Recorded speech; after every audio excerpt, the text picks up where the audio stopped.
भक्तगणों, आज आपको वाल्मीकि रामायण में श्री राम का लक्ष्मण के रोष को शांत करके भरत के सद्भाव का वर्णन करना, लक्ष्मण का लज्जित हो श्री राम के पास खड़ा होना और भरत की सेना का पर्वत के नीचे छावनी डालना, यह कथा आज आपको वाल्मीकि रामायण सुनाऊंगा। भक्तगणों, आप इस चैनल को लाइक एंड सब्सक्राइब जरूर करें। भगवान राम आपका कल्याण करेंगे। आगे कथा सुनिए।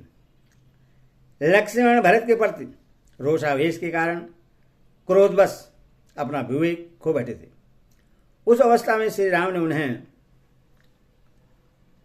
समझा बुझाकर शांत किया और इस प्रकार कहा, लक्ष्मण, महाबली और महान उत्साही भरत जब स्वयं यहाँ आ गए हैं, तब इस समय यहाँ धनुष अथवा ढाल तलवार से क्या काम है।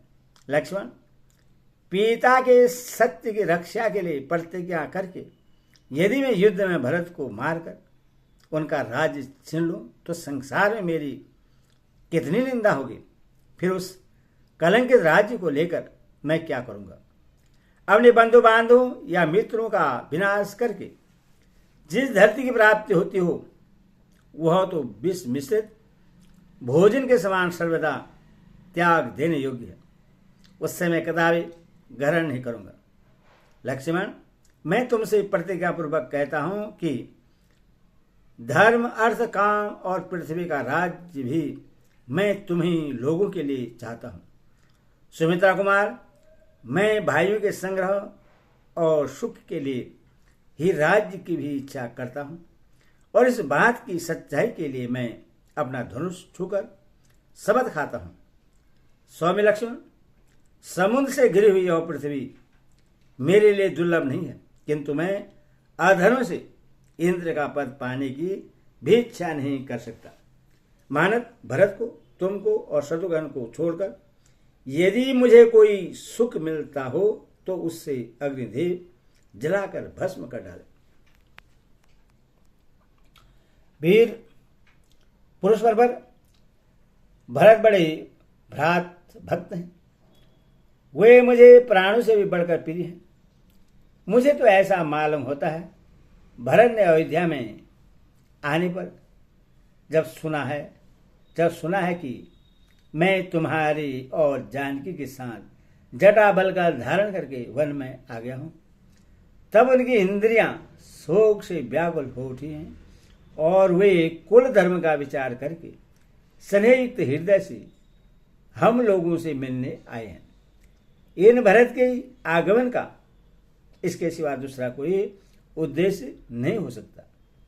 माता कैकेयी के प्रति कुपित हो उन्हें कठोर वचन सुनाकर और पिता को प्रश्न करके श्रीमान भरत मुझे राज्य देने के लिए आए हैं। भरत का हम लोगों से मिलने के लिए आना सर्वदा समयोचित है। वे हमसे मिलने के योग्य हैं। हम लोगों का कोई अहित करने का विचार तो वे कभी मन में भी नहीं ला सकते। भरत ने तुम्हारे प्रति पहले कब और कौन सा अप्रिय बर्ताव किया है जिससे आज तुम्हें उनसे ऐसा भय लग रहा है और तुम उनके विषय में इस तरह की आशंका कर रहे हो। भरत के आने पर तुम उनसे कोई कठोर या अप्रिय वचन न बोलना। यदि तुमने उनसे कोई प्रतिकूल बात कही तो वह मेरे ही प्रति कही हुई समझी जाएगी। सुमित्रानंदन, कितनी ही बड़ी आपत्ति क्यों न आ जाए, पुत्र अपने पिता को कैसे मार सकते हैं अथवा भाई अपने प्राणों के समान प्रिय भाई की हत्या कैसे कर सकता है। यदि तुम राज्य के लिए ऐसी कठोर बात कहते हो तो मैं भरत से मिलने पर उन्हें कह दूंगा कि तुम यह राज्य लक्ष्मण को दे दो। लक्ष्मण, यदि मैं भरत से यह कहूं कि तुम राज्य इन्हें दे दो तो वे बहुत अच्छा कहकर अवश्य मेरी बात मान लेंगे। अपने धर्मपरायण भाई के ऐसा कहने पर उन्हीं के हित में तत्पर रहने वाले लक्ष्मण लज्जावश मानो अपने अंगों में ही समा गए, लाज से गड़ गए। श्री राम का पूर्वोक्त वचन सुनकर लज्जित हुए लक्ष्मण ने कहा, भैया मैं समझता हूं हमारे पिता महाराज दशरथ स्वयं ही आपसे मिलने आए हैं। लक्ष्मण को लज्जित हुआ देख श्री राम ने उत्तर दिया, मैं भी ऐसा ही मानता हूं कि हमारे महाभाव पिताजी ही हम लोगों से मिलने आए हैं, अथवा मैं ऐसा समझता हूं कि हमें सुख भोगने के योग्य की मानते हुए पिताजी वनवास के कष्ट का विचार करके हम दोनों को निश्चय ही घर लौटा ले जाएंगे। मेरे पिता रघुकुल तिलक श्रीमान महाराज दशरथ अत्यंत सुख का सेवन करने वाली इन विधि राज नंदिनी सीता को भी वन से साथ लेकर ही घर को लौटेंगे। अच्छे घोड़ों के कुल में उत्पन्न हुए ही वे दोनों वायु के समान वेगशाली, शीघ्रगामी और वीर एवं मनोरम अपने उत्तम घोड़े चमक रहे हैं। परम बुद्धिमान पिताजी की सवारी में रहने वाले यह वही विशालकाय शत्रुंजय नामक बुढ़ा गजराज है, जो सेना के मुहाने पर झूमता हुआ चल रहा है। महाभाग, परंतु इसके ऊपर पिताजी का वह विश्वविख्यात दिव्य श्वेत छत्र मुझे नहीं दिखाई देता है। इससे मेरे मन में संशय उत्पन्न होता है। लक्ष्मण, अब मेरी बात मानो और पेड़ से नीचे उतर जाओ। धर्मात्मा श्री राम ने सुमित्रा कुमार लक्ष्मण से जब ऐसी बात कही, तब युद्ध में विजय पाने वाले लक्ष्मण उस साल वृक्ष के अग्रभाग से उतरे और श्री राम के पास हाथ जोड़कर खड़े हो गए।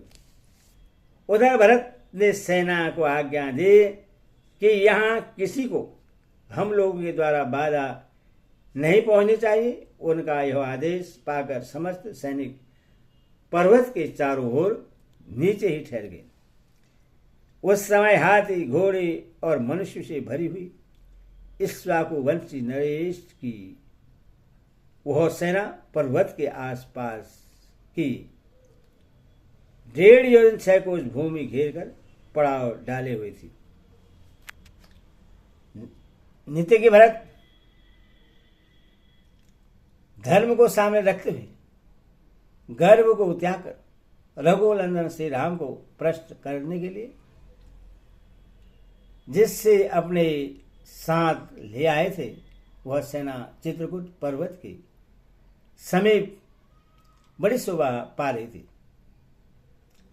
इस प्रकार वाल्मीकि में अष्टादशी आदि काव्य अयोध्याकांड में 27वां सर्ग पूरा हुआ। बोले सियावर रामचंद्र की जय। बोले कृष्ण।